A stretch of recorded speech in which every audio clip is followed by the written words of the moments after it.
2024లో నాలుగవసారి ముఖ్యమంత్రిగా బాధ్యతలు చేపట్టినప్పుడు కూడా అలాంటి పరిస్థితే పునరావృతమైంది. గత పాలకులు జీతాలు కూడా సకాలంలో చెల్లించలేని స్థాయికి రాష్ట్ర ఆర్థిక పరిస్థితిని దిగజార్చారు. రాష్ట్రంలో అన్ని అభివృద్ధి కార్యకలాపాలు నిలిచిపోవడంతో రాష్ట్ర ఆర్థిక వ్యవస్థ కుప్పకూలింది. ఇలాంటి పరిస్థితుల్లో బడ్జెట్ ప్రవేశపెట్టడం క్లిష్టతరమైంది. కౌటిల్యుడు అర్థశాస్త్రంలో చెప్పినట్టు సామాన్యుల సంతోషమే రాజు సంతోషం, వారి సంక్షేమమే ఆయన సంక్షేమం. రాజు తన వ్యక్తిగత ప్రయోజనాలు సంక్షేమం గురించి ఎన్నడూ ఆలోచించకూడదు. ప్రజల ఆనందంలోనే తన ఆనందాన్ని పొందడానికి ఎల్లప్పుడూ ప్రయత్నించాలి. నందరాజ వంశపు దుర్మార్గపు పాలన తర్వాత సుసంపన్నమైన మరియు న్యాయపాలనను స్థాపించడంలో చంద్రగుప్త మౌర్యుడికి కౌటిల్యుడి మార్గదర్శకం వహించినట్లే గత ప్రభుత్వ పాలనలోని విధ్వంసకర విధానాల తర్వాత గౌరవనీయ ముఖ్యమంత్రి గారు పారదర్శక, సంక్షేమం మరియు శాంతి భద్రతలతో కూడిన పాలనతో ప్రగతిపథం వైపు నడిపిస్తున్నారు. మన రాష్ట్ర పునర్నిర్మాణం కోసం ముఖ్యమంత్రి గారు నిరంతరం శ్రమిస్తున్నారు. మన రాష్ట్రంలో లభ్యమవుతున్న మౌలిక సదుపాయాల అవసరాలను బేరీజు వేసి కొత్త ఆర్థిక వృద్ధి అంశాలను గుర్తించి కొత్త విధి విధానాలతో రాష్ట్ర పురోగమనానికి కావలసిన విధానాన్ని సంస్కరణలను తీసుకువచ్చారు. గౌరవ ముఖ్యమంత్రి శ్రీ నారా చంద్రబాబు నాయుడు గారు మన రాష్ట్రాభివృద్ధి కోసం 1990వ దశకంలోనే విజన్ 2020 డాక్యుమెంట్ను రూపొందించారు. అప్పటి ప్రతిపక్షాలు ఆ ఆలోచనని విమర్శించాయి. కానీ నేటి హైదరాబాద్ను చూసినట్లయితే వారి విజన్ సాకారమైంది. ఇదే ఆయన దార్శనికతకు, సామర్థ్యానికి నిదర్శనం. మళ్ళీ 2024లో మరొక గొప్ప విజన్ను దిశానిర్దేశం చేస్తూ గౌరవ ముఖ్యమంత్రి గారు స్వర్ణాంధ్ర 2047కు శ్రీకారం చుట్టి రాష్ట్రాభివృద్ధికి మార్గనిర్దేశనం చేశారు.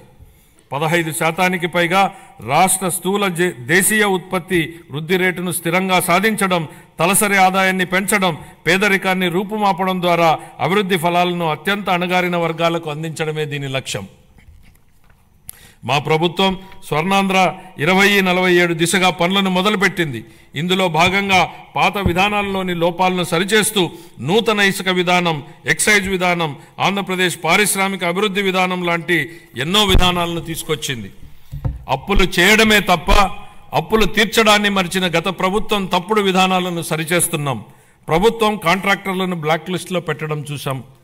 కానీ గత పాలకుల విధానాల వల్ల ఆంధ్రప్రదేశ్ ప్రభుత్వాన్నే కాంట్రాక్టర్లు బ్లాక్ లిస్టులో పెట్టి పనులు చేయడానికి ముందుకు రాని పరిస్థితి ఏర్పడింది. ఈ పరిస్థితి నుంచి రాష్ట్రాన్ని తప్పించాం.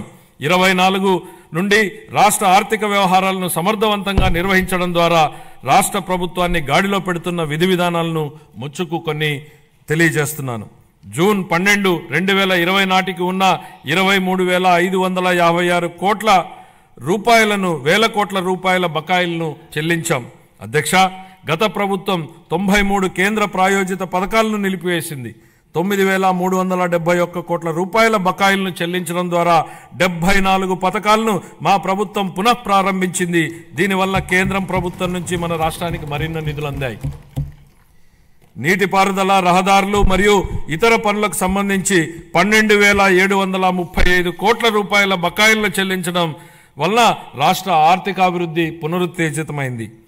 పంచాయతీలు మరియు మున్సిపాలిటీలను బలోపేతం చేయడానికి 2,793 కోట్ల రూపాయల ఆర్థిక సంఘం నిధులను మా ప్రభుత్వం చెల్లించింది. ఎన్టీఆర్ భరోసా, ఎన్టీఆర్ వైద్య సేవ మరియు దీపం 2.0 పథకాలకు 31,613 వేల కోట్ల రూపాయల్ని మా ప్రభుత్వం విడుదల చేసింది. మన రాష్ట్ర అభివృద్ధికి ఎన్డీఏ కట్టుబడి ఉంది. గౌరవ ప్రధానమంత్రి శ్రీ నరేంద్ర మోడీ గారి సహకారంతో పోలవరం నీటిపారుదల ప్రాజెక్టు మరియు అమరావతి రాజధాని ప్రాజెక్టులను మా ప్రభుత్వం మళ్లీ పట్టాలెక్కించగలిగింది. 23-24 ఆర్థిక సంవత్సరంలో మూలధన పెట్టుబడుల కోసం కేంద్ర ప్రభుత్వాలు రాష్ట్రాలకు అందించే ప్రత్యేక సహాయంలో అయిన ఖర్చు కేవలం 4,090 కోట్ల రూపాయలు మాత్రమే. 24-25 ఆర్థిక సంవత్సరంలో మన రాష్ట్రానికి గణనీయంగా 7,200 కోట్ల రూపాయల మేర కేటాయింపులు పెరిగాయని గౌరవ సభకు తెలియజేయడానికి ఎంతో సంతోషిస్తున్నాను. మార్చి 31, 2025 నాటికి ఈ కేటాయింపులు మరింత పెరిగే అవకాశం ఉంది. మా ప్రభుత్వం పాలనా పగ్గాలు చేపట్టాక రాష్ట్ర ఆర్థిక వృద్ధి మళ్లీ గాడిలో పడింది. 24-25 ఆర్థిక సంవత్సరం మొదటి ముందస్తు అంచనాల ప్రకారం రాష్ట్ర స్థూల దేశీయ ఉత్పత్తి 12.94% వృద్ధి చెందింది. అన్ని ముఖ్యమైన రంగాలు మరింత బలం పుంజుకున్నాయి. వీటిలో వ్యవసాయం మరియు అనుబంధ రంగాలు 15.86%, పరిశ్రమలు 6.7% వృద్ధిని సాధించగా సేవల రంగం 11.7% వృద్ధిని సాధించగలిగాయి. జూన్ 2024 నుంచి అతి తక్కువ సమయంలోనే మా ప్రభుత్వం మేనిఫెస్టోలో ఇచ్చిన ఈ కింది ప్రధాన హామీలను నెరవేర్చింది. ఎన్టీఆర్ భరోసా పెన్షన్లను నెలకు 4,000 రూపాయలకు పెంచడం జరిగింది. పేదల కోసం 204 అన్నా క్యాంటీన్లను ఏర్పాటు చేయడం జరిగింది. దీపం పథకం ద్వారా ఉచిత సిలిండర్లను ఇవ్వడం జరుగుతోంది. అర్చకులు, ఇమాంలు మరియు మౌజన్లకు గౌరవ వేతనం పెంచడం జరిగింది. 16,347 ఉపాధ్యాయుల నియామక ప్రక్రియకు మా ప్రభుత్వం శ్రీకారం చుట్టింది. అధ్యక్ష, చేసే ప్రతి పనిని ప్రజల ఆమోదంతో చేయాలనేది చంద్రబాబు గారి ఆలోచన. నేడు, రేపు మరియు మర్నాడు ప్రజలను ఒప్పించి ముందుకు సాగాలి. ప్రజాస్వామ్యంలో ఇది నిరంతర ప్రక్రియ. We have to convince people today, tomorrow and day after tomorrow continuously in democracy అనేది ముఖ్యమంత్రి గారు పదే పదే చెప్తుంటారు. బడ్జెట్ అనేది కేవలం కేటాయింపులు మాత్రమే కాదు, ప్రజల ఆశలు, ఆకాంక్షలు, అభివృద్ధి, సంక్షేమం, ఉన్న వనరులతో వీటిని సమతూకం చేయడమే బడ్జెట్ ప్రక్రియ. దీన్ని గత ప్రభుత్వం పూర్తిగా గాలికి వదిలేసింది. దీంతో ఆర్థిక వ్యవస్థ క్లిష్టతరంగా మారింది. దీన్ని సరిదిద్దే దిశగా 24-25 ఆర్థిక సంవత్సరపు మన బడ్జెట్ రాష్ట్ర దిద్దుబాటుకు పునాది వేసింది. ఇప్పుడు మా ప్రభుత్వం ప్రతి రూపాయిని లెక్కించి, ప్రతి శాఖతోనూ లోతుగా చర్చించి, ప్రతి అవసరాన్ని గుర్తించి, వారి భవిష్యత్ సవాళ్లను విశ్లేషించి 25-26 బడ్జెట్ను రూపొందించాం. అధ్యక్ష, గౌరవ ముఖ్యమంత్రి శ్రీ నారా చంద్రబాబు నాయుడు గారి సూచనలకు అనుగుణంగా శాఖల వారి కేటాయింపులను గౌరవ సభ ముందు ప్రతిపాదిస్తున్నాను. వ్యవసాయం మరియు అనుబంధ రంగాలు. ప్రముఖ వ్యవసాయ శాస్త్రవేత్త డాక్టర్ ఎంఎస్ స్వామినాథన్ గారి మాటలు నాకు గుర్తుకొస్తున్నాయి. వ్యవసాయం గాడి తప్పితే మరేదీ సక్రమంగా సాగడానికి అవకాశం ఉండదు. మన రాష్ట్ర వ్యవసాయ రంగం 62% జనాభాకు ఆసరాగా ఉంటూ మన ఆర్థిక వ్యవస్థకు వెన్నెముకగా నిలుస్తోందన్నది వాస్తవం. వ్యవసాయ రంగం ఎంతో ప్రాముఖ్యతను కలిగి ఉన్నప్పటికీ ఈ రంగానికి సంబంధించి అనేక కీలక పథకాలను అమలు చేయడంలో గత ప్రభుత్వం పూర్తిగా విఫలమైంది. వివిధ వ్యవసాయ పథకాల కింద చెల్లించవలసిన 5,510 కోట్ల రూపాయల బకాయిలను గత ప్రభుత్వం చెల్లించలేదు. వీటిలో 693 కోట్ల రూపాయల బకాయిలను మా ప్రభుత్వం చెల్లించింది. రాష్ట్రీయ కృషి వికాస్ యోజన కింద చేపట్టే డ్రిప్ ఇరిగేషన్ పథకాన్ని గత కొన్ని సంవత్సరాలుగా అమలు చేయలేదు. అసలు డ్రిప్ ఇరిగేషన్ ప్రాజెక్టుకు ఉన్న ప్రాధాన్యత గత పాలకులకు ఏం తెలుసు అధ్యక్ష? డ్రిప్ ఇరిగేషన్ అనేది ఈ దేశంలో లేని రోజుల్లో దాని ప్రాధాన్యతను గుర్తించిన నాయకుడిని చూశాం. దేశమంతటా డ్రిప్ ఇరిగేషన్ ఉన్న ఈ రోజుల్లో దాన్ని నిర్లక్ష్యం చేసిన గత పాలకుడిని చూశాం. ఈ సందర్భంగా డ్రిప్ ఇరిగేషన్ ఈ దేశంలోకి తొలి అడుగు ఎలా పెట్టిందనేది ఈ తరానికి తెలియజెప్పాల్సింది అధ్యక్ష. డ్రిప్ ఇరిగేషన్ గురించి ఎవరూ ఆలోచన చేయని 90వ దశకంలో ఇజ్రాయెల్ టెక్నాలజీని రాష్ట్రానికి తేవాలన్నారు చంద్రబాబు నాయుడు గారు. అధ్యయనానికి ఇజ్రాయెల్కి వెళ్లిన కమిటీలో నేను సభ్యుడిగా ఉన్నాను అధ్యక్ష. 3 IAS అధికారులను నన్ను సభ్యుడిగా ఆ కమిటీలో నియమించారు. నాటి ఉమ్మడి రాష్ట్ర ముఖ్యమంత్రి చంద్రబాబు గారి సూచనల మేరకు దాన్ని అధ్యయనం చేసి అందించిన నివేదిక ఆధారంగా దేశంలోనే తొలిసారిగా ఉమ్మడి రాష్ట్రంలో డ్రిప్ ఇరిగేషన్ పైలట్ ప్రాజెక్టు ప్రారంభించారు. దీనిపై నాటి కాంగ్రెస్ పార్టీ అవహేళన చేసింది.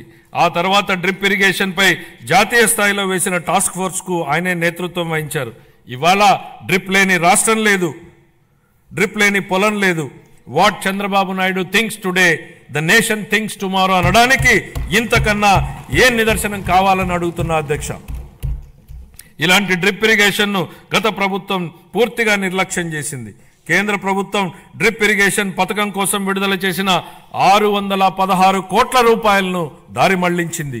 మా ప్రభుత్వం ఏర్పడిన తర్వాత డ్రిప్ ఇరిగేషన్ కోసం 176 కోట్లను విడుదల చేసి అదనంగా 85,000 హెక్టార్లను డ్రిప్ ఇరిగేషన్ కింద తీసుకురావడానికి మా ప్రభుత్వం అనుమతులిచ్చింది. జీవితంలో ఒక్కసారైనా డాక్టర్, లాయర్, పోలీసు మరియు బోధకుడు అవసరమని చెప్తా ఉంటారు. కానీ రైతు ప్రతిరోజు అవసరం, 3 పూటల అవసరం. కాబట్టి అలాంటి అన్నదాతకు ప్రగాఢ కృతజ్ఞత భావంతో మేము మరో సూపర్ 6 హామీని నెరవేర్చడానికి సిద్ధమవుతున్నామని తెలియజేయడానికి ఎంతో సంతోషంగా ఉంది. ఎన్ని ఆర్థిక ఇబ్బందులున్నా అన్నదాత సుఖీభావ పథకం కింద ప్రతి రైతుకు ఏటా 20,000 రూపాయల అందించేలా కేటాయింపులు చెప్పామనడానికి గర్విస్తున్నాం అధ్యక్ష. మా ప్రభుత్వం వ్యవసాయ రంగానికి ఊతమిచ్చేందుకు రాష్ట్ర వ్యాప్తంగా 21.87 లక్షల వ్యవసాయ పంపు సెట్లకు 9 గంటల ఉచిత విద్యుత్తుని సరఫరా చేస్తోంది. చేపల వేట నిషేధ కాలంలో మత్స్యకారులకు అందించే ఆర్థిక సహాయాన్ని 10,000 రూపాయల నుండి 20,000 రూపాయలకు రెట్టింపు చేస్తామనే మేనిఫెస్టోలోని మరొక హామీని నెరవేర్చడానికి తగిన కేటాయింపులు చేశామని సంతోషంగా ప్రకటిస్తున్నాం. 25-26 ఆర్థిక సంవత్సరానికి వ్యవసాయం మరియు అనుబంధ రంగాలకు 13,487 కోట్ల రూపాయల కేటాయింపును ప్రతిపాదిస్తున్నాను. పౌర సరఫరాల శాఖ కాలే కడుపుకు పట్టెడన్నం పెట్టడమే మా సిద్ధాంతం అని చెప్పిన శ్రీ నందమూరి తారక రామారావు గారు దాన్ని నిజం చేసే దిశగా 94లో సంవత్సరంలో 2 రూపాయలకే కిలో బియ్యం పథకం ప్రవేశపెట్టారు. దేశం మొత్తం ఈ నమూనానే అనుకరించింది. మన రాష్ట్రంలో ప్రారంభమైన ఈ పథకం 3 దశాబ్దాల తర్వాత జాతీయ ఆహార భద్రతా చట్టం 2013 రూపకల్పనకు ఆధారమైంది. ప్రజా పంపిణీ వ్యవస్థ ద్వారా పేదలకు నాణ్యమైన బియ్యాన్ని మా ప్రభుత్వం సరఫరా చేస్తోంది. వచ్చే విద్యా సంవత్సరం నుండి మధ్యాహ్న భోజనం కింద ప్రభుత్వ పాఠశాలలకు మరియు సాంఘిక సంక్షేమ వసతి గృహాలకు ప్రత్యేకంగా ప్యాక్ చేయబడిన నాణ్యమైన బియ్యం సరఫరా చేయబడుతుందని గౌరవ సభకు తెలియజేస్తున్నాను. గత ప్రభుత్వం నిర్లక్ష్యం చేసిన ధాన్య సేకరణ ప్రక్రియను మా ప్రభుత్వం మెరుగుపరిచింది. వ్యవసాయ రాబడిలో వరి కొనుగోళ్లకు ఇచ్చే మద్దతు ధర ముఖ్యమైనది అని మనందరికీ తెలుసు. 2024 ఖరీఫ్ కాలానికి గాను 5.50 లక్షల మంది రైతులకు 32.7 లక్షల మెట్రిక్ టన్నుల ధాన్యం కొనుగోళ్లకు గాను మా ప్రభుత్వం 7,564 కోట్ల రూపాయలను 48 గంటల్లోనే చెల్లించడం జరిగిందని గౌరవ సభకు తెలియజేస్తున్నాను. వాస్తవానికి 90% మంది రైతులకు 24 గంటల్లోనే చెల్లింపులు జరిగాయి. గత ప్రభుత్వ హయాంలో పెండింగ్లో ఉంచిన ధాన్యం కొనుగోలు చెల్లింపులకు సంబంధించి 1,674 కోట్ల రూపాయలను మా ప్రభుత్వం చెల్లించింది. తన సోదరీమణుల వంటింటి కష్టాల నుండి గట్టెక్కించడానికి మన గౌరవ ముఖ్యమంత్రి గారు 1999 సంవత్సరంలో దీపం పథకాన్ని తెచ్చారు. ఆ పథకం సాంప్రదాయ కట్టెల పొయ్యి వాడకం నుండి ఎల్పిజి సిలిండర్ల వాడకం వైపుకు పేద మహిళలు మారడానికి దోహదం చేసింది. మహిళలు మహారాణులు అనే విశ్వాసంతో మా ప్రభుత్వం ఆ వారసత్వాన్ని నేడు కొనసాగిస్తూ దీపం 2.0 పథకాన్ని ప్రారంభించింది. ఈ పథకం కింద 90.1 లక్షల మందికి అర్హులైన లబ్ధిదారులకు సంవత్సరానికి 3 ఎల్పిజి సిలిండర్లను మా ప్రభుత్వం ఉచితంగా అందిస్తోంది. ఈ 25-26 ఆర్థిక సంవత్సరానికి గాను దీపం 2.0 పథకం కోసం 2,601 కోట్ల రూపాయల కేటాయింపును ప్రతిపాదిస్తున్నాను. ఈ ఆర్థిక సంవత్సరానికి గాను పౌర సరఫరాల శాఖకు 3,806 కోట్ల రూపాయల కేటాయింపును ప్రతిపాదిస్తున్నాను. సంక్షేమ రంగం ప్రజలకు సామాజిక సంక్షేమాన్ని అందించడమే అధికారం యొక్క ఏకైక విధి బెంజమిన్ డిస్రేలి అన్నారు. స్వర్ణాంధ్ర విజన్ 2047 లక్ష్యాలకు అనుగుణంగా మేనిఫెస్టోలో ఇచ్చిన మా హామీలను అమలు చేస్తూ బడుగు బలహీన వర్గాల సంక్షేమానికి మా ప్రభుత్వం పెద్దపీట వేస్తోంది. వృద్ధులను ఓటు బ్యాంకుగా పరిగణించకుండా వారి జీవితాలకు ఆసరా కల్పించడాన్ని మా ప్రభుత్వం ఒక సామాజిక బాధ్యతగా భావించి మన గౌరవ ముఖ్యమంత్రి గారు సామాజిక భద్రతను ఆర్థిక కోణంలో కాకుండా మానవతా దృక్పథంతో చూస్తూ లక్షల కుటుంబాలకు పెద్ద కొడుకుగా మారి 35 రూపాయలతో ప్రారంభమైన పింఛన్ను ఎన్టీఆర్ భరోసా పింఛన్ల పేరుతో ఇప్పుడు 4,000 రూపాయలకు పెంచడం జరిగింది. దేశంలోనే అత్యధిక సామాజిక భద్రతా పెన్షన్లు ఇస్తున్న రాష్ట్రం మన రాష్ట్రమే. మేనిఫెస్టోలో ఇచ్చిన హామీ మేరకు ఎన్టీఆర్ భరోసా పథకంలో భాగంగా మా ప్రభుత్వం పెన్షన్లను వివిధ విభాగాలలో 4,000 రూపాయల నుండి 15,000 రూపాయల వరకు లబ్ధిదారులకు అందిస్తూ నిజమైన సంక్షేమానికి ఆదర్శంగా నిలుస్తోంది. షెడ్యూల్ కులాలు మరియు తెగల విద్యార్థులకు విద్యా సామాజిక భద్రత మరియు ఆర్థిక సాధికారతలపై మా ప్రభుత్వం దృష్టి సారించి వారి కోసం ప్రీ మెట్రిక్ పోస్ట్ మెట్రిక్ ఉపకార వేతనాలను అందిస్తోంది. మా ప్రభుత్వం మొత్తం 27.39 లక్షల మంది షెడ్యూల్ తెగల సామాజిక ఆర్థిక అభివృద్ధికి కట్టుబడి ఉంది. దీనిలో 4.93 లక్షల మంది బలహీన గిరిజనులకు మా ప్రభుత్వం ఐటీడీఏ ప్రాంతంలోని గిరిజనుల విద్య, వైద్యం, మౌలిక సదుపాయాలు, జీవనోపాధి, నైపుణ్యాభివృద్ధి, స్వయం ఉపాధి వంటి వివిధ రంగాలలో సంక్షేమం మరియు అభివృద్ధి కార్యక్రమాలను అమలు చేయడం ద్వారా వారి ఉన్నతికి దోహదపడుతోంది. ఇమాంలు, మౌజన్లు గౌరవ వేతనంగా ఇవ్వవలసిన 90 కోట్ల రూపాయలను 1 సంవత్సరం పాటు గత ప్రభుత్వం చెల్లించలేదు. మా ప్రభుత్వం వచ్చిన తర్వాత వారికి గౌరవ వేతనాన్ని 15,000 రూపాయల చొప్పున చెల్లించాం. నిర్వీర్యమైన వక్ఫ్ బోర్డుని పునరుద్ధరించాం. మద్యం లైసెన్సుల్లో 10% కల్లు గీత కార్మికులకు కేటాయించడం జరిగింది. ధూపదీప నైవేద్యాలకు 10,000 మరియు అర్చకులకు కనీస గౌరవ వేతనాన్ని 15,000కు పెంచాం. ఇంతేకాకుండా పేదలపై భారాన్ని తగ్గించడానికి దారిద్ర్య రేఖకు దిగువనున్న ఎస్సీ, ఎస్టీ కుటుంబాలకు నెలకు 200 యూనిట్ల ఉచిత విద్యుత్తును మా ప్రభుత్వం అందిస్తోంది. అలాగే దారిద్ర్య రేఖకు దిగువన ఉన్న వెనుకబడిన తరగతులకు చెందిన చేనేత అన్నలకు, నాయి బ్రాహ్మణుల సెలూన్లకు ఉచితంగా విద్యుత్తును అందిస్తున్నాం. చేతి వృత్తులు, హస్తకళాకారులు, ఇతర సాంప్రదాయ వృత్తుల వారికి గతంలో అండగా నిలిచిన ఆదరణ పథకాన్ని పునఃప్రారంభిస్తున్నాం. ఈ పథకం అందించే పనిముట్లు మరియు ఉపకరణాల వినియోగంతో ఉత్పాదకత పెరిగి స్థిరమైన ఆదాయం పొందడానికి దోహదపడుతుంది. 25-26 ఆర్థిక సంవత్సరానికి షెడ్యూల్ కులాల సంక్షేమం కోసం 20,281 కోట్ల రూపాయలను, షెడ్యూల్ తెగల సంక్షేమం కోసం 8,159 కోట్ల రూపాయలు, వెనుకబడిన వర్గాల సంక్షేమం కోసం 47,456 కోట్ల రూపాయలను, అల్పసంఖ్యాక వర్గాల సంక్షేమం కోసం 5,434 కోట్ల రూపాయల కేటాయింపును ప్రతిపాదిస్తున్నాను. మహిళాభివృద్ధి మరియు శిశు సంక్షేమం. అసంబద్ధ సామాజిక కట్టుబాట్లను ధిక్కరించి భారతదేశంలో తొలి మహిళా ఉపాధ్యాయులుగా గుర్తింపు పొందిన శ్రీమతి సావిత్రిబాయి పూలే ఈ విధంగా అన్నారు: ఒక మహిళకు సాధికారత కల్పిస్తే మొత్తం సమాజాన్నే ఉద్ధరించినట్లవుతుంది. మా నాయకుడు గౌరవ ముఖ్యమంత్రి శ్రీ నారా చంద్రబాబు నాయుడు గారు ఈ సిద్ధాంతాన్ని దృఢంగా విశ్వసించి స్వయం సహాయక సంఘాల ద్వారా మహిళలకు సాధికారత కల్పించిన మొదటి వ్యక్తి. వంటగదికే పరిమితమైన మహిళలు స్వయం సహాయక సంఘాల ద్వారా సామాజిక ఉద్యమంలో భాగస్వాములయ్యారు. మన రాష్ట్రం స్వయం సహాయక సంఘాల ఉద్యమానికి పర్యాయపదంగా దేశానికి ఆదర్శంగా నిలిచింది. నేడు మన రాష్ట్రంలో 10 లక్షలకు పైగా స్వయం సహాయక సంఘాలు పనిచేస్తూ రాష్ట్ర ఆర్థిక కార్యకలాపాలలో ప్రముఖ పాత్ర పోషిస్తున్నాయి. స్వయం సహాయక సంఘాల ద్వారా సాధించిన ఈ సాధికారత ఎంతగా ఉందంటే రాష్ట్ర సంక్షేమ విధానాలను మరియు రాజకీయాలను ప్రభావితం చేసే శక్తిగా డ్వాక్రా వ్యవస్థ రూపొందింది. స్త్రీ నిధికి కేటాయించిన నిధుల్లో 750 కోట్ల రూపాయలను గత ప్రభుత్వం పక్కదారి పట్టించింది. మహిళా స్వయం సహాయక సంఘాల సభ్యుల ఆర్థిక సాధికారతకు ఎంతో విఘాతం కలిగించింది. మహిళల ఆర్థిక అభ్యున్నతిలో స్వయం సహాయక సంఘాల కీలక పాత్ర పోషించేలా మా ప్రభుత్వం దిద్దుబాటు చర్యలు చేపడుతోంది. సమగ్ర శిశు అభివృద్ధి పథకం, మిషన్ శక్తి వంటి పథకాల ద్వారా మహిళలు, పిల్లలు మరియు కౌమార దశలో ఉన్న వారికి తగిన పోషకాహారం అందించేందుకు మా ప్రభుత్వం అనేక చర్యలు తీసుకుంటోంది. మేనిఫెస్టోలో హామీ మేరకు అంగన్వాడీ కార్యకర్తలకు గ్రాట్యుటీ మంజూరు చేసిన ఘనత మా ప్రభుత్వానిదే.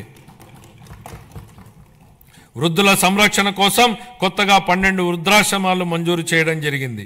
25-26 ఆర్థిక సంవత్సరానికి గాను మహిళలు, పిల్లలు, దివ్యాంగులు మరియు వృద్ధుల సంక్షేమ శాఖకు 4,332 కోట్ల రూపాయల కేటాయింపును ప్రతిపాదిస్తున్నాను. నైపుణ్యాభివృద్ధి గురించి మన గౌరవనీయ ముఖ్యమంత్రి గారి మాటల్లో జ్ఞాన ఆధారిత ఆర్థిక వ్యవస్థలో నిరంతరం నైపుణ్యాలను మెరుగుపరుచుకోవడం చాలా కీలకం. కాలానుగుణంగా మారుతున్న పరిశ్రమల యొక్క అవసరాలను తీర్చడానికి నైపుణ్యం కలిగిన మానవ వనరులు చాలా ముఖ్యం.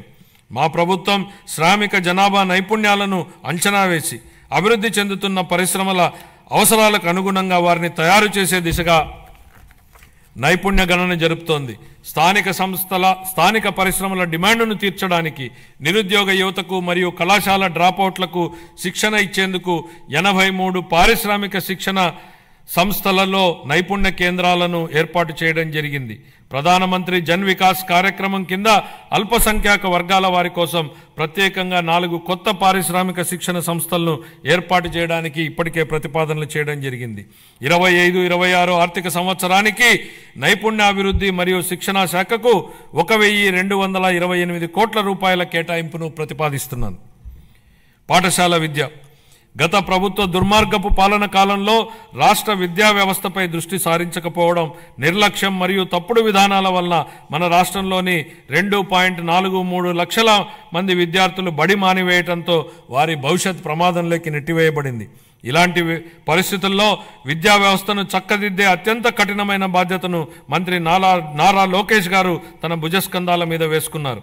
నేటి బాలలే రేపటి పౌరులనే భావనతో విద్యా వ్యవస్థను ప్రక్షాళన చేయడం మొదలుపెట్టారు. రిజల్ట్ ఓరియంటెడ్ ఎడ్యుకేషన్పై దృష్టి సారించి ఆర్టిఫిషియల్ ఇంటెలిజెన్స్ వంటి టెక్నాలజీ విషయాలను ప్రధాన పాఠ్యాంశాలుగా తీసుకురావడానికి ఆయన చేసిన ప్రయత్నాలతో మన పిల్లలు ప్రపంచ స్థాయిలో పోటీపడి రాణించడానికి సిద్ధమవుతున్నారు. సమాజానికి విద్య ఎంత అవసరమో చైనీయుల సామెత ద్వారా వ్యక్తీకరించబడింది. మీరు సంవత్సరానికి ప్రణాళిక వేస్తే వరి నాటండి, దశాబ్దానికి ప్రణాళిక వేస్తే చెట్లు నాటండి, జీవితకాలానికి ప్రణాళిక వేస్తే ప్రజలకు విద్య నేర్పండి.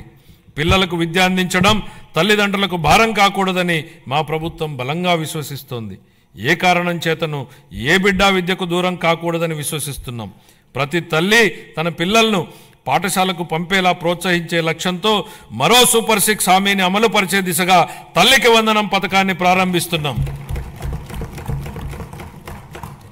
25-26 విద్యా సంవత్సరం నుంచి ఈ పథకం కింద 15,000 రూపాయల ఆర్థిక సహాయాన్ని అందించుతున్నాం. చదువుకునే ప్రతి విద్యార్థి తల్లికి ఈ పథకాన్ని అందించడానికి కేటాయింపులు జరుపుతున్నాం. ఈ పథకం ప్రభుత్వ మరియు ప్రైవేటు పాఠశాలలో 1 నుండి 12వ తరగతి వరకు చదువుతున్న పిల్లలకు వర్తిస్తుంది.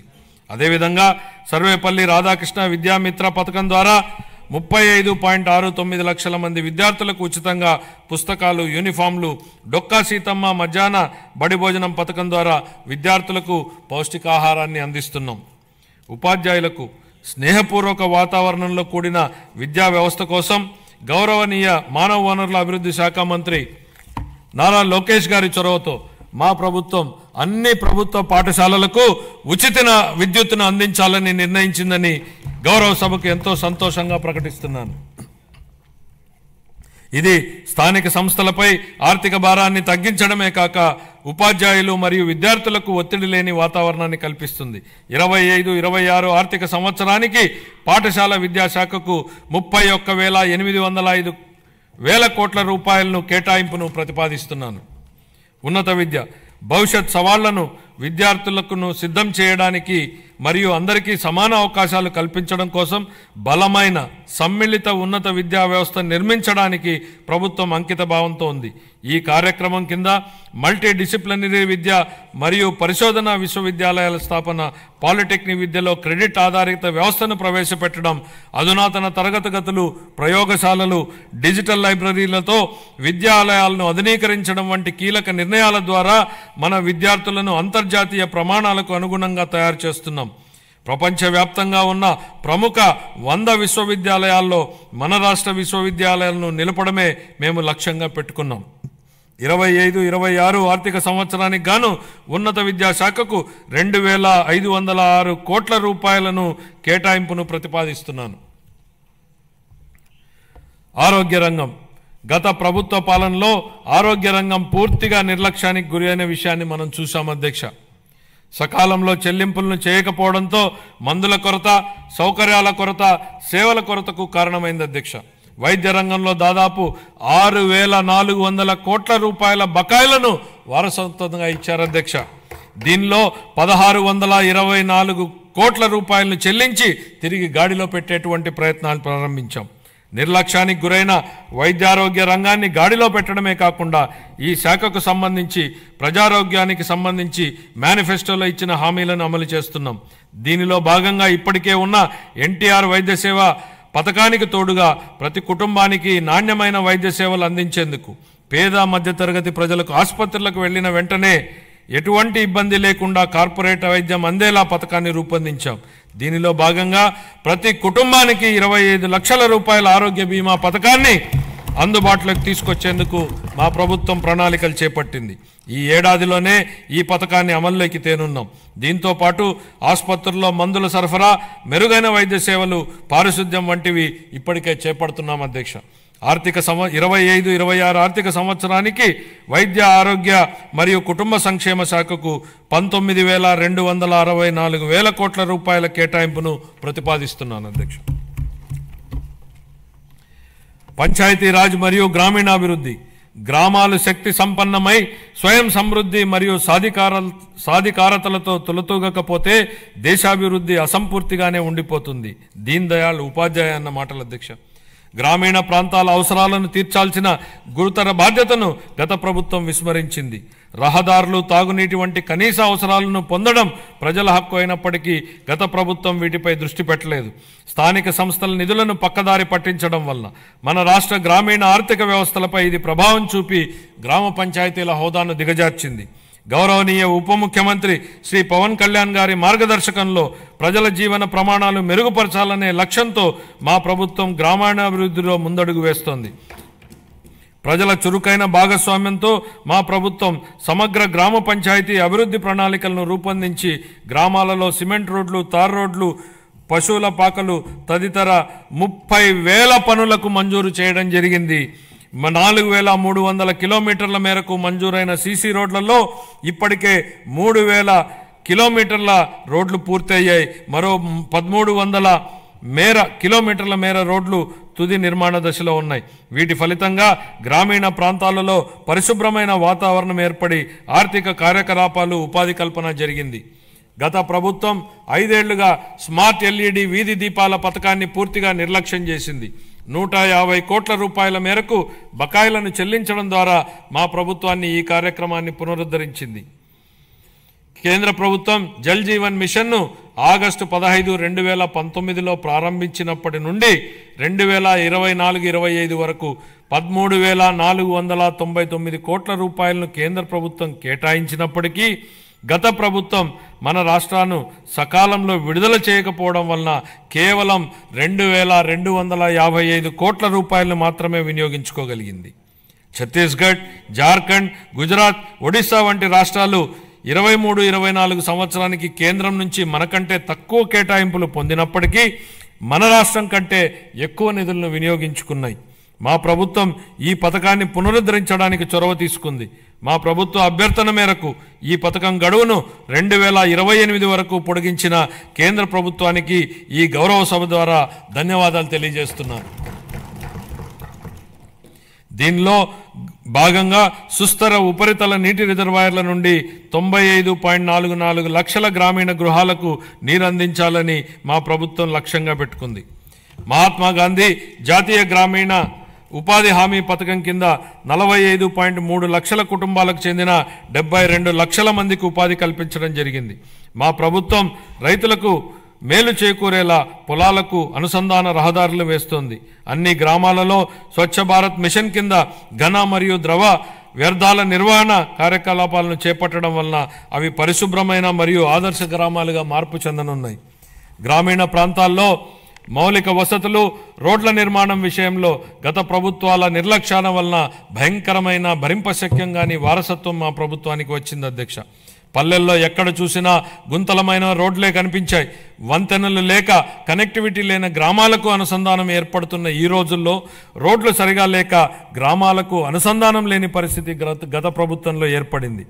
ప్రధానమంత్రి గ్రామీణ సడక్ యోజన, ఆంధ్రప్రదేశ్ గ్రామీణ రహదారుల అనుసంధాన మరియు ప్రాజెక్టు మరియు జాతీయ వ్యవసాయ మరియు గ్రామీణాభివృద్ధి బ్యాంకు నిధుల కింద ఈ రోడ్లను అభివృద్ధి చేసే ప్రయత్నాలను ప్రారంభించాం. అన్ని వాతావరణ పరిస్థితులను తట్టుకోగలిగే రహదారులను నిర్మించి అనుసంధానతను కల్పించే దిశగా PM జన్మన్ పథకం మన రాష్ట్రంలో అమలు చేయబడుతోంది. 2025-26 ఆర్థిక సంవత్సరానికి గాను పంచాయతీరాజ్ మరియు గ్రామీణాభివృద్ధి శాఖకు 18,847 కోట్ల రూపాయల కేటాయింపును ప్రతిపాదిస్తున్నారు. పట్టణాభివృద్ధి వేగంగా పెరుగుతున్న జనాభా దృష్ట్యా సమర్థవంతమైన పట్టణ ప్రణాళికను రూపొందించడం చాలా ముఖ్యం. పెరుగుతున్న పట్టణీకరణ అవసరాలను తీర్చడానికి అనుగుణంగా అభివృద్ధి చెందుతున్న నగరాలు మౌలిక సదుపాయాలను కలిగి ఉండాలి. రాష్ట్రాన్ని సర్వనాశనం చేసేలా ప్రణాళికాబద్ధంగా వికేంద్రీకరణ మంత్రాన్ని జపించిన గత ప్రభుత్వం బిల్లుల చెల్లింపు విషయానికి వచ్చేటప్పటికి మాత్రం కేంద్రీకృత విధానాన్ని అమలు చేసింది. ఉదాహరణకు మున్సిపాలిటీలలో చేసే చెల్లింపులను గత ప్రభుత్వం కేంద్రీకృతం చేసింది అధ్యక్ష. దీని ద్వారా స్థానిక స్వపరిపాలన స్ఫూర్తికి గత ప్రభుత్వం పాతరేసింది.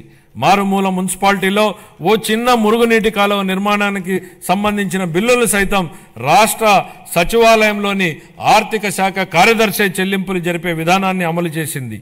కేంద్రీకృత చెల్లింపుల విధానం నుంచి మున్సిపాలిటీలకు ఆర్థిక స్వేచ్ఛను కల్పించాలన్న గౌరవ ముఖ్యమంత్రి గారి ఆలోచనలకు అనుగుణంగా ఏప్రిల్ 1, 2025 నుండి మున్సిపాలిటీల బిల్లుల చెల్లింపును కేంద్రీకృత విధానం నుంచి వేరు చేసి బిల్లులు చెల్లించే అధికారాన్ని మున్సిపాలిటీలకే ఇస్తున్నాం. స్థానిక సంస్థలకు ఆర్థిక స్వేచ్ఛను కల్పించడం, వాటి పనితీరు మెరుగుపరచడానికి ఇదొక విప్లవాత్మక నిర్ణయం. ప్రజా రాజధాని అమరావతి.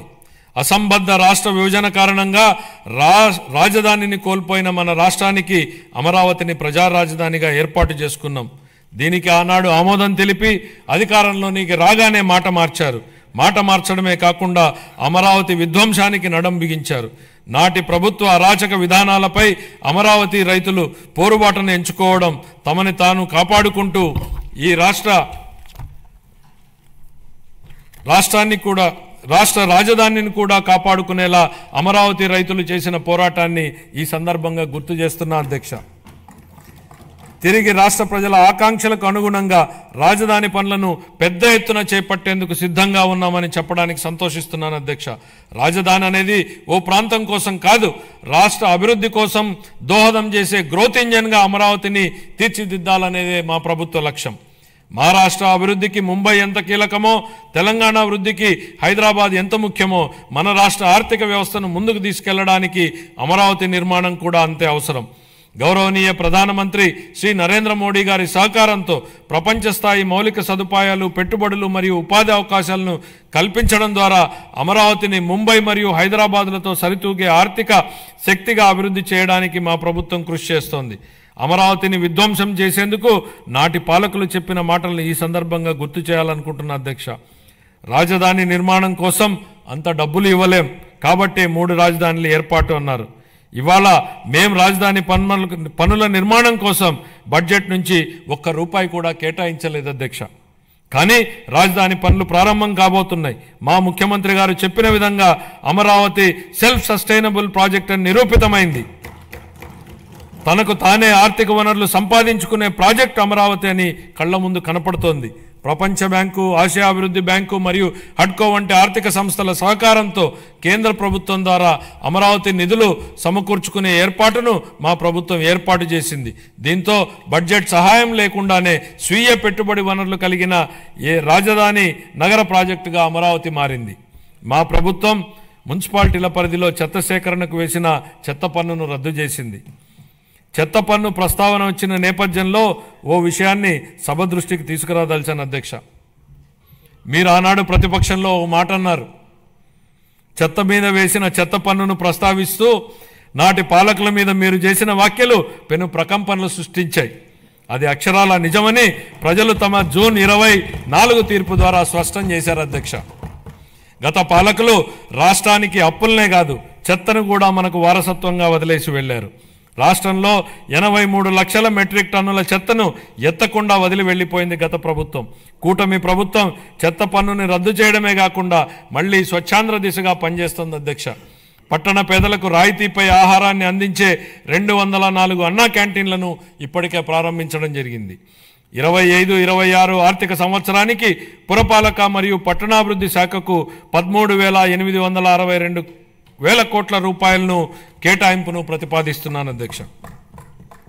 గృహ నిర్మాణ పథకాల కింద 4,737 కోట్ల రూపాయలను గత ప్రభుత్వం చెల్లించకపోవడం వలన 4 లక్షల మంది లబ్ధిదారులు నష్టపోయారు.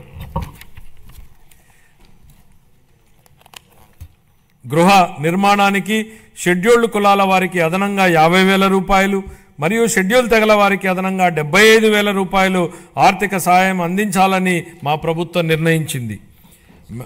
మేనిఫెస్టోలో ఇచ్చిన హామీల మేరకు మా ప్రభుత్వం గత 7 నెలల్లో అసంపూర్తిగా ఉన్న 1,15,000 బలహీన వర్గాలకు చెందిన వారి ఇళ్లను పూర్తి చేయడం జరిగింది. ప్రస్తుతం కొనసాగుతున్న ప్రధానమంత్రి ఆవాస్ యోజన పథకాల కింద 26 మార్చి నాటికి 7 లక్షలకు పైగా ఇళ్లను పూర్తి చేయాలని మా ప్రభుత్వం ప్రతిపాదిస్తోంది. అలాగే జూన్ 25 నాటికి 2 లక్షల ఇళ్లను ఆంధ్రప్రదేశ్ టౌన్షిప్ మరియు ఇన్ఫ్రాస్ట్రక్చర్ కార్పొరేషన్ ఏపీ డిడ్కో ద్వారా అందించనున్నాం. 25-26 ఆర్థిక సంవత్సరానికి గాను గృహ నిర్మాణ శాఖకు 6,318 కోట్ల రూపాయల కేటాయింపును ప్రతిపాదిస్తున్నాను. జలవనరులు కరువు రహిత ఆంధ్రప్రదేశ్ దిశగా ఈ భూమిపై ఏదైనా అద్భుతం ఉందంటే అది నీరే అన్న లోరెన్ ఐస్లీ అమెరికన్ ఆంథ్రోపాలజిస్ట్ మాటలు గుర్తు చేసుకుంటున్నాం అధ్యక్ష. ఈ మాట నీటి ప్రాధాన్యతను వివరిస్తుంది అధ్యక్ష. సాగునీటి రంగాన్ని గత ప్రభుత్వం పూర్తిగా నిర్లక్ష్యం చేసింది. ఈ రంగాన్ని విధ్వంసం చేసింది. నీటి కోసం ఎదురు చూసే రాయలసీమ ఉత్తరాంధ్ర రైతులను నట్టేట ముంచింది. జీవనాడి లాంటి పోలవరం ప్రాజెక్టు మొదలుకుని పల్లెల్లో పిల్ల కాలువల నిర్వహణను కూడా సరిగ్గా పట్టించుకోకుండా వదిలేసింది. నిర్లక్ష్యం వల్ల గత ప్రభుత్వం హయాంలో కొట్టుకుపోయిన డ్యాంలన్నీ చూశాం. వాటి వైపు కన్నెత్తి చూడని పాలకుల్ని చూశాం. మరోవైపు తుంగభద్ర డ్యాంలో గేట్లు కొట్టుకుపోతే తెల్లారక ముందే పొరుగు రాష్ట్రానికి పరుగులు పెట్టించిన నేటి పాలకుడిని చూస్తున్నాం. ఇది మాకున్నటువంటి చిత్తశుద్ధి. గరిష్ట స్థాయిలో 10,000 కోట్ల రూపాయలకు పైగా బిల్లుల బకాయిలు ఉండడంతో అన్ని సాగునీటి ప్రాజెక్టుల పురోగతి కుంటుపడింది. తమ కక్ష సాధింపు రాజకీయాలలో భాగంగా గత ప్రభుత్వం దీర్ఘకాలంగా నిలిపివేసిన నీరు చెట్టు బిల్లులు సైతం ఇందులో ఉన్నాయి. 4,600 కోట్ల రూపాయల బకాయిలను చెల్లించి మా ప్రభుత్వం నిలిచిపోయిన ప్రాజెక్టులను పునరుద్ధరించింది. మిగిలిన బిల్లులను కూడా త్వరలోనే చెల్లించనున్నాం. పోలవరం ప్రాజెక్టు ప్రస్తుత మరియు భావితరాల ప్రజలకు జీవితాలను మెరుగుపరుస్తుందని, అలాగే రాయలసీమ ప్రాంతం మరియు ఉత్తర కోస్తా జిల్లాల భవిష్యత్తును మారుస్తుందని మా ప్రభుత్వం బలంగా విశ్వసిస్తోంది. భవిష్యత్తును తీర్చిదిద్ది వ్యవసాయాన్ని పరిరక్షించి మన రాష్ట్రాన్ని నీటి భద్రత గల కరువు రహిత రాష్ట్రంగా మార్చే శక్తి ఈ ప్రాజెక్టుకు ఉంది. మా ప్రభుత్వం ఈ ప్రాజెక్టు మొదటి దశకు గాను కేంద్ర ప్రభుత్వం నుండి 12,157 కోట్ల రూపాయలను పొందగలిగింది. ఇప్పటికి 73% పురోగతిని సాధించిన ఈ ప్రాజెక్టు 2027 నాటికి పూర్తి కానుంది. గోదావరి జలాలు ఏటా 2,000 టీఎంసీల నీరు సముద్ర పాలవుతున్న పరిస్థితి ఓవైపు, నీరు లేక ఎడారిగా మారుతున్న రాయలసీమ ప్రాంతం మరోవైపు. వృధాగవుతున్న నీటిని సద్వినియోగం చేసుకుంటూ ఆంధ్రప్రదేశ్ను కరువు రహిత రాష్ట్రంగా మారుస్తూ రైతుల జీవితాలలో వెలుగు నింపే దిశగా బృహత్తరమైన పోలవరం బనకచెర్ల నదుల అనుసంధాన ప్రాజెక్టును మన గౌరవ ముఖ్యమంత్రి గారు శ్రీకారం చుట్టారు. దీనికోసం ప్రణాళికలు రూపొందించే ప్రక్రియ ప్రారంభమైంది. ఈ బృహత్తరమైన ప్రాజెక్టుకు అవసరమయ్యే 1,000 కోట్ల రూపాయలను సమకూర్చుకోవడానికి ఉన్న అన్ని అవకాశాలను గౌరవ ముఖ్యమంత్రి గారు అన్వేషిస్తున్నారు. దీనిలో భాగంగా గోదావరి నది నుండి 2,000 టీఎంసీల వరద నీటిని మళ్లించడం ద్వారా ఈ ప్రాజెక్టు సాకారం కావాలని, చంద్రబాబు గారి కలలు నిజమవ్వాలని మనం అందరం కోరుకుందాం. పెండింగ్ బిల్లుల చెల్లింపుతో పాటు సుపరిపాలన అందించడం వలన పలు ప్రాజెక్టుల పురోగతి మళ్లీ పట్టాలెక్కింది. వీటిలో హంద్రీనీవా సుజల స్రవంతి ప్రాజెక్టు వెడల్పు చేసే పనులు ఇప్పటికే ప్రారంభమయ్యాయి. పూల సుబ్బయ్య వెలుగొండ ప్రాజెక్టు, చింతలపూడి ఎత్తిపోతల పథకం స్టేజ్ 2లోని బొడ్డేపల్లి రాజగోపాలరావు వంశధార ఫేజ్ 2 పనులు వివిధ దశల్లో ఉన్నాయి. 25-26 ఆర్థిక సంవత్సరానికి జలవనరుల శాఖకు 18,019 కోట్ల రూపాయల కేటాయింపును ప్రతిపాదిస్తున్నాను. పరిశ్రమలు మరియు వాణిజ్యం. గత ప్రభుత్వ ఉదాసీన వైఖరి మరియు అసంబద్ధ విధానాల వలన పరిశ్రమలు మూతపడడంతో ప్రజలు ఉద్యోగాలు కోల్పోయి అనేక కుటుంబాలు ఆర్థికంగా చితికిపోయాయి. రాష్ట్రం నుంచి అనేక పరిశ్రమలు తరిమివేయబడడంతో వ్యాపార వర్గాల్లో భయాందోళనలు నెలకొన్నాయి. స్కూళ్లలో డ్రాప్అవుట్స్ గురించి మనం వింటూ ఉంటాం అధ్యక్ష. కానీ గత ప్రభుత్వంలో స్కూళ్లలో విద్యార్థులు డ్రాప్అవుట్ సహజంగానే పెరిగాయి. ఇవే కాకుండా పరిశ్రమలు డ్రాప్అవుట్ అయ్యాయి. రాష్ట్రం నుంచి ఉద్యోగాలు డ్రాప్అవుట్ అయ్యాయి. పేదలకు ఉపాధి డ్రాప్అవుట్ అయింది. ఇన్ని రంగాలలో డ్రాపౌట్లు కావడానికి మూలకారమైన గత ప్రభుత్వ పాలకులు ఇప్పుడు ఓటమి భయంతో సభకు రాకుండా అసెంబ్లీ నుంచి కూడా డ్రాపౌట్ అయ్యారు. వాళ్ళు ప్రజా జీవితం నుంచి శాశ్వతంగా డ్రాప్ అయ్యే రోజులు అతి త్వరలోనే ఉన్నాయి అధ్యక్ష. అనేక పరిశ్రమలు, ఎంఎస్ఎంఈలు, ఎస్సీ మరియు ఎస్టీ వర్గాలకు చెందిన వ్యాపారవేత్తలకు ప్రోత్సాహాల కోసం ఇవ్వాల్సిన 11,000 కోట్ల రూపాయల పైగా బకాయిలను గత ప్రభుత్వం నిలిపేసింది. వీటిలో 377.73 కోట్ల రూపాయల బకాయిలను మా ప్రభుత్వం ఇప్పటికే చెల్లించింది. ఒకప్పుడు వ్యాపారాన్ని ఈజ్ ఆఫ్ డూయింగ్ బిజినెస్ గురించి మాట్లాడుకున్నాం. ఇప్పుడు మన గౌరవ ముఖ్యమంత్రి గారు స్పీడ్ ఆఫ్ డూయింగ్ బిజినెస్ పై దృష్టి సారించారు. ప్రతి ఇంటికి ఒక ఐటీ ఉద్యోగి ఉండాలని అప్పట్లో మేము కృషి చేశాం. నేడు ఇంకొక అడుగు ముందుకేసి ప్రతి కుటుంబానికి వ్యాపారవేత్త ఉండాలనే లక్ష్యంతో ముందుకెళ్తున్నాం. ఓర్వకల్లు, కొప్పర్తి అనే 2 పారిశ్రామిక వాడలకు ఆర్థిక సహాయం అందించి అభివృద్ధి చేసేందుకు కేంద్ర ప్రభుత్వం ఆమోదం తెలిపింది. పారిశ్రామిక కారిడార్ అభివృద్ధి పథకం కింద మూలపేట, దొనకొండ, చిలమత్తూరు మరియు కుప్పం అనే 4 కొత్త పారిశ్రామిక వాడలను ఎంపిక చేయడం జరిగింది. పారిశ్రామిక వృద్ధిని వేగవంతం చేయడానికి మరియు దృఢమైన పెట్టుబడి వ్యవస్థను నెలకొల్పడానికి మా ప్రభుత్వం ముందు చూపుతో కూడిన అనేక విధానపరమైన కార్యక్రమాలను ఆవిష్కరించింది. 4 లక్షల మందికి ఉద్యోగ అవకాశాలు కల్పించే దిశగా ప్రధాన పెట్టుబడిదారులైన NTPC, Green Energy Limited, Arcelor Mittal steel company, NHPC, BPCL, Reliance Industries, LG Electronics, TCS, Tata Power, Greenko Group, Hero Future Energies, Ecoren ఎనర్జీల నుండి మా ప్రభుత్వం 6.3 లక్షల కోట్ల రూపాయల పెట్టుబడి హామీలను సాధించగలిగింది. ఈ సందర్భంగా పెట్టుబడుల సాధనలో శ్రీ నారా లోకేష్ గారి గురించి ప్రత్యేకంగా చెప్పాలి అధ్యక్ష. ఆర్సిలర్ మిట్టల్ స్టీల్ కంపెనీ రాష్ట్రానికి వచ్చేలా చేయడంలో ఆయనదే కీలక పాత్ర. అలాగే ప్రతిష్టాత్మక సంస్థలకు చెందిన డేటా సెంటర్లను రాష్ట్రానికి వచ్చేలా చేసే విషయమై లోకేష్ గారు దృష్టి పెట్టారు.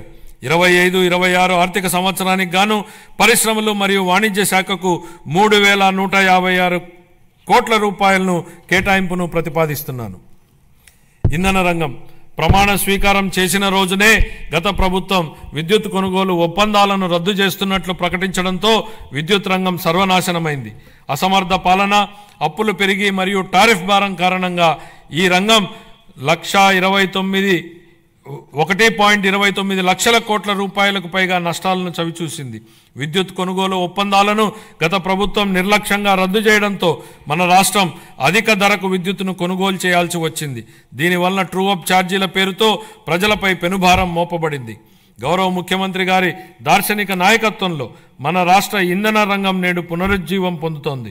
గ్రీన్ హైడ్రోజన్ ఉత్పత్తిలో 2030 నాటికి భారతదేశం యొక్క మొత్తం ఉత్పత్తిలో 1/3 సాధించాలనే ధ్యేయంతో రాష్ట్రాన్ని గ్రీన్ హైడ్రోజన్ హబ్గా మార్చడమే మా ప్రభుత్వ లక్ష్యం. Andhra Pradesh integrated clean energy policy 24 పునరుత్పాదక ఇంధన తయారీ జోన్ల ఏర్పాటు చేయడం ద్వారా ఇంధన రంగంలో పెట్టుబడులను ఆకర్షించి 7.5 లక్షల మందికి ప్రత్యక్ష మరియు పరోక్ష ఉపాధి అవకాశాలను కల్పించే ప్రయత్నాలు జరుగుతున్నాయి. 25-26 ఆర్థిక సంవత్సరానికి గాను ఇంధన శాఖకు 13,600 కోట్ల రూపాయల కేటాయింపును ప్రతిపాదిస్తున్నాను. రవాణా మరియు రహదారి భవనాల శాఖ గత పాలకుల నిర్లక్ష్యం వలన మరియు నిర్వహణ లోపం వలన రాష్ట్ర రహదారులు అధ్వానంగా తయారవడంతో పాటు ఉన్న మౌలిక సదుపాయాల పురోగతి కూడా కొన్ని సంవత్సరాలు వెనుకకు మరలింది. రహదారుల పునరుద్ధరణకు చేపట్టినటువంటి పాట్ హోల్ ఫ్రీ ఆంధ్ర గణనీయమైన పురోగతిని సాధించింది. మరమ్మతులు చేపట్టిన 20,059 కిలోమీటర్లలో 17,605 కిలోమీటర్ల మేర రహదారి పనులు కేవలం 3 నెలల వ్యవధిలో పూర్తి చేయడం జరిగింది. అదనంగా జిల్లా ప్రధాన కేంద్రాల నుండి మండల ప్రధాన కేంద్రాల వరకు మరియు వాటిని ఆనుకుని ఉన్న మండల ప్రధాన కేంద్రాల మధ్య 2 వరుసల రహదారి అనుసంధాన పనులు చేపడుతున్నాం. వీటిలో భాగంగా ఆంధ్రప్రదేశ్ మండల అనుసంధాన మరియు గ్రామ అనుసంధాన మెరుగుదల ప్రాజెక్టు మరియు ఆంధ్రప్రదేశ్ రహదారులు మరియు వంతెనల పునర్నిర్మాణ ప్రాజెక్టుల కింద 2,522 కిలోమీటర్ల రహదారి విస్తరణ పనులు మరియు 464 వంతెన పునర్నిర్మాణ పనులు ఉన్నాయి. 25-26 ఆర్థిక సంవత్సరానికి రవాణా రహదారులు మరియు భవనాల శాఖకు 8,785 కోట్ల రూపాయలను కేటాయింపును ప్రతిపాదిస్తున్నాం. పర్యాటక మరియు క్రీడలు మరియు సంస్కృతి. ఆంధ్రప్రదేశ్ పర్యాటక విధానం 24-29 ద్వారా మా ప్రభుత్వం పర్యాటక రంగానికి పరిశ్రమ హోదాను కల్పించడం జరిగింది. అత్యంత పర్యావరణ ప్రమాణాలతో కూడిన ప్రతిష్టాత్మక బ్లూ ఫ్లాగ్ సర్టిఫికేషన్ను ఋషికొండ బీచ్ నిలుపుకుంది. దీనికి తోడు అఖండ గోదావరి, గండికోట వంటి ఐకానిక్ పర్యటన ప్రాజెక్టులు పర్యాటకానికి అగ్రశ్రేణి గమ్యస్థానంగా రాష్ట్రం యొక్క ఖ్యాతిని ఇనుమడింపజేస్తున్నాయి. ఆంధ్రప్రదేశ్ క్రీడా విధానం 24-29 ద్వారా మెరుగైన క్రీడా సంస్కృతిని పెంపొందించడానికి మరియు క్రీడా నైపుణ్యాలను ప్రోత్సహించడానికి మా ప్రభుత్వం కట్టుబడి ఉంది. క్షేత్రస్థాయి క్రీడాకారులను ప్రోత్సహించి వారి క్రీడా శిక్షణను మెరుగుపరచడం ద్వారా మన రాష్ట్రాన్ని క్రీడా ప్రతిభకు ప్రముఖ కేంద్రంగా నిలబెట్టడమే ఈ క్రీడా విధానం యొక్క ముఖ్య ఉద్దేశం. 25-26 ఆర్థిక సంవత్సరానికి యువజన, పర్యాటక మరియు సాంస్కృతిక శాఖకు 469 కోట్ల రూపాయల కేటాయింపును ప్రతిపాదిస్తున్నాను. గృహ మంత్రిత్వ శాఖ గత ప్రభుత్వం అనుసరించే విధానాల వలన పోలీసు బలగాల స్థైర్యంపై దెబ్బతీశాయి, వారి సామర్థ్యాన్ని కుంగదీశాయి. దీని ఫలితంగా రాష్ట్రంలో అరాచకం రాజ్యం చేసింది. మాదక ద్రవ్యాలు అడ్డు అదుపు లేకుండా తాండవించాయి. పోలీసు బలగాల ఆత్మస్థైర్యాన్ని పెంపొందించడం కోసం 920 కోట్ల రూపాయల మేర పేరుకుపోయిన బకాయిల నుండి 250 కోట్ల రూపాయల బకాయిలను ఇటీవలే చెల్లించాం. గత ప్రభుత్వం 2 ఏళ్లుగా నిలిపేసిన గ్రూప్ పర్సనల్ యాక్సిడెంట్ ఇన్సూరెన్స్ పాలసీని మా ప్రభుత్వం పునరుద్ధరించడం జరిగింది. పోలీస్ దళం ఆధునీకరణ పథకం కింద 61.20 కోట్లని విడుదల చేశాం. శాంతి భద్రతలను బలోపేతం చేయడానికి మరియు ఉపాధి కల్పించడానికి 6,100 మంది పోలీసు కానిస్టేబుళ్ల నియామ ప్రక్రియ జరుగుతోంది. గంజాయి, ఇతర మాదక ద్రవ్యాల సాగు మరియు వీటి అక్రమ రవాణాను నిరోధించడానికి elite anti narcotic group of law enforcement ఈగల్ను మా ప్రభుత్వం ఏర్పాటు చేయడం జరిగింది. సైబర్ నేరాల ముప్పు పెరుగుతుండడంతో ప్రతి జిల్లాలో ఒక సైబర్ పోలీస్ స్టేషన్ను ఏర్పాటు చేయడానికి ప్రణాళికలు రూపొందించడం జరుగుతోంది. పోలీసు శాఖను మరింత చురుగ్గా తీర్చిదిద్దేందుకు వాహనాల కొనుగోలుకు మా ప్రభుత్వం కృషి చేస్తోంది. 25-26 ఆర్థిక సంవత్సరానికి గృహ మంత్రిత్వ శాఖకు 8,570 కోట్ల రూపాయల కేటాయింపును ప్రతిపాదిస్తున్నాను. రెవెన్యూ శాఖ గత ప్రభుత్వం ఆంధ్రప్రదేశ్ భూ హక్కు చట్టాన్ని సరైన జాగ్రత్తలు తీసుకోకుండా హడావిడిగా తీసుకొచ్చింది. ప్రజల నుండి వచ్చిన తీవ్రమైన ఒత్తిడి మేరకు ఈ చట్టాన్ని రద్దు చేసి భూ యాజమాన్యంపై ప్రజలకు ఉన్న భయాన్ని మా ప్రభుత్వం తొలగించింది. గ్రామస్థాయిలో భూ సమస్యలను పరిష్కరించడానికి మా ప్రభుత్వం 17,403 గ్రామాలలో రెవెన్యూ సదస్సులను నిర్వహించి ఇప్పటి వరకు 90,315 అర్జీలను పరిష్కరించడం జరిగింది. సుమోటో కుల ధృవీకరణ విధానం ద్వారా రాష్ట్రంలోని అన్ని కుటుంబాలకు కుల ధృవీకరణ పత్రాలను ఆన్లైన్లో అందుబాటులో ఉంచడం జరిగింది. ఫ్రీహోల్డ్ భూముల పునఃపరిశీలన చేపట్టి పూర్తి చేశాం. రీసర్వే పూర్తయిన 6,688 గ్రామాలలో గ్రామ సభలను జరిపి ఫిర్యాదుల పరిష్కారానికి తాజా ప్రాదేశిక డేటాను నిర్వహించడం జరుగుతోంది. కార్మిక శాఖ దారిద్ర్య రేఖకు దిగువన ఉన్న కుటుంబాల భద్రత కోసం కుటుంబ యజమానికి చంద్రన్న బీమా పథకం అమలుకు సంబంధించిన విధి విధానాలను నిర్ణయించేందుకు వర్కింగ్ కమిటీ ఏర్పాటు చేశాం.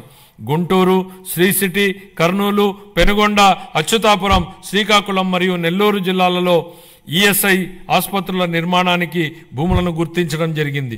తిరుపతిలో ఈఎస్ఐ ఆసుపత్రిని 50 నుండి 100 పడకలకు పెంచడానికి ఆమోదించడం జరిగింది.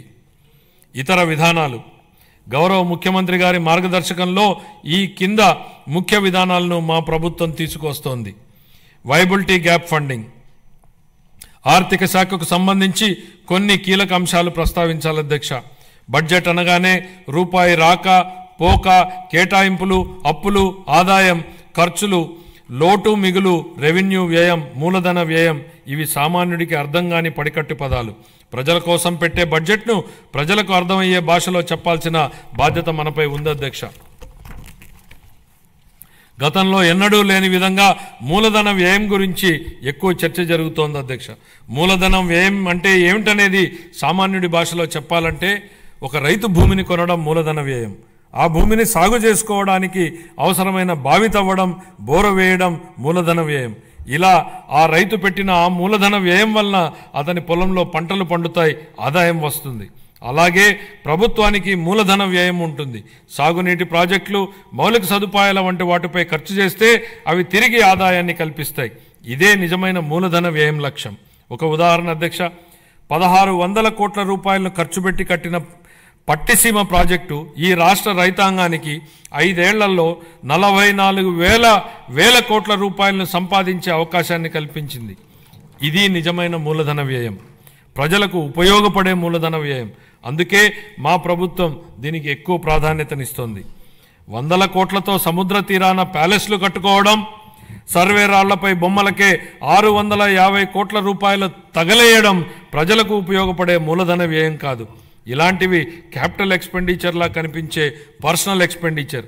ఇది గత ప్రభుత్వ నిర్వాహకం. హంద్రీనీవా లాంటి ప్రాజెక్టులపై మా ప్రభుత్వం డబ్బులు ఖర్చు పెట్టడం మూలధన వ్యయం. ఇది నాటి పాలకులు ఖర్చు పెట్టిన విధానానికి, నేటి పాలకులు ఖర్చు పెడుతున్న విధానానికి ఉన్న వ్యత్యాసం. అదే రూపాయిని ఎవరు ఎలా ఖర్చు పెడుతున్నారనడానికి ఇదే ఉదాహరణ.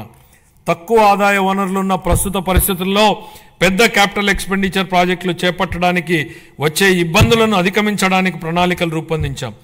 ప్రైవేట్ పబ్లిక్ భాగస్వామ్యంతో కొత్త అభివృద్ధి పనులు చేపట్టేందుకు ప్రోత్సాహకంగా ప్రాజెక్టు వ్యయంలో 20% వరకు వైబిలిటీ గ్యాప్ ఫండింగ్ కోసం ఓ వినూత్న పథకాన్ని ప్రవేశపెడుతున్నామని ప్రకటిస్తున్నాం. దీనికోసం 2,000 కోట్ల రూపాయల కార్పస్ ఫండ్ను ప్రతిపాదిస్తున్నాం. Real time governance. గత ప్రభుత్వ హయాంలో పారదర్శక మరియు పాలనా సౌలభ్యం కొరబడ్డాయి. గూగుల్, టీసీఎస్, మెటా తదితర సంస్థలతో మా ప్రభుత్వం అవగాహన ఒప్పందాలు కుదుర్చుకుంది. ఆరోగ్య సంరక్షణతో పాటు వివిధ రంగాలలో కృత్రిమ మేధస్సు వినియోగాన్ని వేగవంతం చేయడానికి గూగుల్ సంస్థతో కుదుర్చుకున్న అవగాహన ఒప్పందం రాష్ట్రంలో స్టార్టప్ వ్యవస్థకు మద్దతునిస్తుంది. మెటాతో కుదుర్చుకున్న అవగాహన ఒప్పందం ద్వారా 159 సేవలతో వాట్సాప్ గవర్నెన్స్ను ప్రారంభించడం జరిగింది. వాట్సాప్ గవర్నెన్స్తో వీలైనన్ని ఎక్కువ పౌర సేవలను అనుసంధానం చేసేందుకు మా ప్రభుత్వం ప్రయత్నిస్తోంది. మరో ముఖ్యమైన విషయం అధ్యక్ష, తెలుగు భాషాభివృద్ధి. ఆంధ్ర భోజుడుగా ప్రస్తుతించబడినటువంటి శ్రీకృష్ణదేవరాయల వారి అమూల్యమైన పలుకుల్ని గుర్తు చేసుకుందాం. తెలుగుదేలయన్న దేశంబు తెలుగేను, తెలుగు వల్లభుండ తెలుగుకొండ, ఎల్ల నృపులు గొలవ ఎరుగవే బాసాడి, దేశ భాషలందు తెలుగు లెస్స. గౌరవనీయులైన ముఖ్యమంత్రి గారి మార్గదర్శకంలో వచ్చే ఆర్థిక సంవత్సరంలో వినూత్న ఆలోచనలతో మా ప్రభుత్వం ముందుకు అడుగేస్తుంది. శతాబ్దాల నాటి గొప్ప సాహితీ సాంప్రదాయాన్ని కలిగిన ప్రాచీన తెలుగు భాష ఒకటి. భారతీయ సంస్కృతి, సాహిత్యం మరియు కళలకు తమ రచనల ద్వారా పలువురు తెలుగు కవులు, రచయితలు మరియు పండితులు చేసిన సేవ ఎలాంటిది. మన రాష్ట్ర సంస్కృతి వారసత్వాన్ని కాపాడటంలో మరియు ప్రచారం చేయడంలో తెలుగు భాషకున్న ప్రాముఖ్యతను మా ప్రభుత్వం గుర్తించింది. తెలుగు భాష అభివృద్ధి మరియు ప్రచారం కోసం 10 కోట్ల రూపాయల కేటాయింపును ప్రతిపాదిస్తున్నాను. నవోదయం. అక్రమ మద్యం ఉత్పత్తిని నిర్మూలించడం కోసం 2016 సంవత్సరంలో అమలుపరచబడినటువంటి నవోదయం కార్యక్రమం విజయవంతమైంది. నేడు రాష్ట్రాన్ని అక్రమ మద్యం, మాదక ద్రవ్యాలు మరియు గంజాయి రహిత రాష్ట్రంగా మార్చాలనే ధ్యేయంతో మా ప్రభుత్వం నవోదయం 2.0 కార్యక్రమాన్ని ప్రారంభించింది. ఆల్కహాల్ డీ అడిక్షన్ కోసం పనిచేస్తున్న ప్రసిద్ధ సంస్థలతో కలిసి మా ప్రభుత్వం వ్యసనాల బారి నుండి ప్రజలను, ముఖ్యంగా యువతను రక్షించడానికి అవగాహన కార్యక్రమాలను విస్తృతంగా చేపట్టనుంది. ఈ కార్యక్రమానికి 10 కోట్ల రూపాయల కేటాయింపును ప్రతిపాదిస్తున్నాం. Ratan Tata Innovation Hub. Ratan Tata Innovation హబ్ను మా ప్రభుత్వం అమరావతిలో ఏర్పాటు చేయనుంది. దీని ద్వారా నూతన ఆవిష్కరణలను ప్రోత్సహించడం, పారిశ్రామిక వ్యవస్థలను ఏర్పాటు చేయడం మరియు స్టార్టప్లకు మార్గదర్శనం వహించడం జరుగుతుంది. ఈ హబ్ మరో 5 జోనల్ కేంద్రాలతో అనుసంధానించబడుతుంది. ప్రతి కేంద్రానికి ఒక ప్రముఖ వ్యాపార సమూహం మద్దతు లభించడం వల్ల అభివృద్ధి చెందుతున్న రంగాల్లో సాంకేతికత మరియు నైపుణ్యాభివృద్ధి సులభతరం కానున్నాయి. కాలుష్య రహిత ఆంధ్ర. దేశ రాజధాని ఢిల్లీలోని పరిస్థితిని చూస్తే కాలుష్య ప్రమాదం స్పష్టంగా కనపడుతుంది.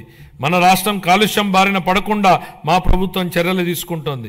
హరిత శక్తిని ప్రోత్సహించి మరియు రాష్ట్రంలో పచ్చదనాన్ని 50% పెంచడానికి ద్వారా మా ప్రభుత్వం కృషి చేస్తోంది. ఈ చర్యలతో మన ప్రభుత్వం నెట్ జీరో ఎకానమీగా మార్పు చెందడానికి మా ప్రభుత్వం కృషి చేస్తోంది. 23-24 ఖాతాలు. ఆంధ్రప్రదేశ్ అకౌంటెంట్ జనరల్ వారు ఖరారు చేసిన ఆర్థిక లెక్కల ప్రకారం 23-24 ఆర్థిక సంవత్సరానికి గాను రెవెన్యూ లోటు 38,682 కోట్ల రూపాయలు మరియు ద్రవ్యలోటు 62,719 కోట్ల రూపాయలుగా చెప్పడం జరిగింది. రాష్ట్ర స్థూల దేశీయ ఉత్పత్తిలో రెవెన్యూ లోటు మరియు ద్రవ్యలోటు వరుసగా 2.7% గాను 4.41% గాను ఉన్నాయి. 24-25కు సవరించిన అంచనాల ప్రకారం 24-25 ఆర్థిక సంవత్సరానికి రెవెన్యూ వ్యయం 2,24,342 కోట్ల రూపాయలు కాగా మూలధన వ్యయం 24,072 కోట్ల రూపాయలు. 24-25 ఆర్థిక సంవత్సరంలో రెవెన్యూ లోటు దాదాపు 48,311 కోట్లు కాగా ఇదే కాలానికి ద్రవ్యలోటు దాదాపు 73,362 కోట్ల రూపాయలు. ఇవి రాష్ట్ర స్థూల దేశీయ ఉత్పత్తిలో వరుసగా 3.1% గాను మరియు 4.57% గాను ఉన్నాయి. 25-26 బడ్జెట్ అంచనాలు. 25-26 ఆర్థిక సంవత్సరానికి గాను నేను 3,22,359 కోట్ల రూపాయల వ్యయాన్ని ప్రతిపాదిస్తున్నాను. ఇందులో రెవెన్యూ వ్యయం అంచనా 2,51,162 కోట్ల రూపాయలు మరియు మూలధన వ్యయం అంచనా 40,635 కోట్ల రూపాయలు. ఇదే కాలానికి రెవెన్యూ లోటు 33,185 కోట్ల రూపాయలు మరియు ద్రవ్యలోటు 79,926 కోట్ల రూపాయలుగా ప్రతిపాదిస్తున్నాను. రాష్ట్ర స్థూల దేశీయ ఉత్పత్తిలో రెవెన్యూ లోటు 1.82% గాను ద్రవ్యలోటు 4.3% గాను ఉండవచ్చు. ముగింపు.